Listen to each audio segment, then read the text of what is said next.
Mas malalim na investigasyon nga ngayon ang inilalarga sa bumagsak na tulay sa Kabagan Isabela at para matukoy kung sino nga ang dapat daw managot sa insidente. Ito nga ang iniimbestigahan. Ayon sa naging press briefing ng Malacanang, sinabi ng Palace Press Officer Attorney Claire Castro na lumilitaw na sa inisyal nga na investigasyon na nagsimula ang paggawa sa tulay noong 2014. So 2014 ay hindi pa presidente dyan si President Duterte. Pero lumitaw na 90% daw ay ginawa na yan sa ilalim ng Duterte administration.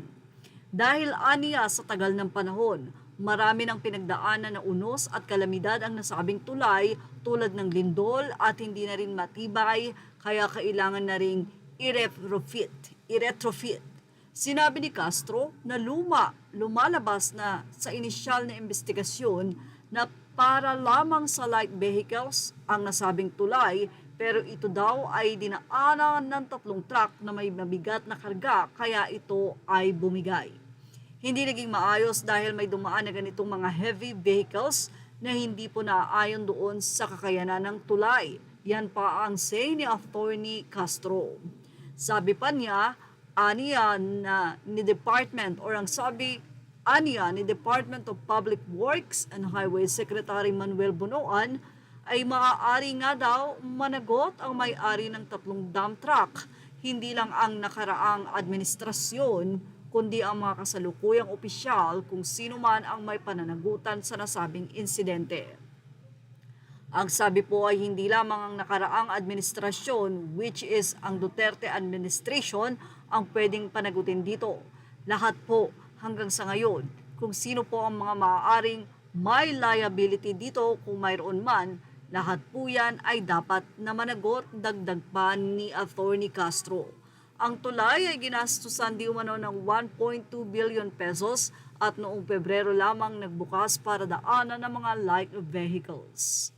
Ilan daw na posibleng naging error kung bakit bumagsak ito ay sa overloading. Bumalaktot din ang ilang mga bakal at sinasabi na human error or mga hindi matitibay ang ginamit sa nasabing tulay. Kaya naman ngayon ay iimbestigahan kung sino ang dapat managot sa nasabing nga pong pagbagsak ng nasabing tulay sa Kabagan Isabela, Santa Maria. Samantala, narito naman ang iba't ibang reaksyon ng mga netizen na parang tila pinupolitika at parang isinisisi sa nakaraang administrasyon ang nasabing nga pong pagbagsak ng nasabing tulay na halata naman daw na ang mga humawak ng proyektong ito ay hindi sumunod sa tamang protokol. Well, narito po ang kanilang naging say.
Dahil hindi naman talaga lahat ay masusubaybayan ng presidente ang paggawa. Kaya nga nag-appoint ng mga tao na pagkakatiwalaan mo.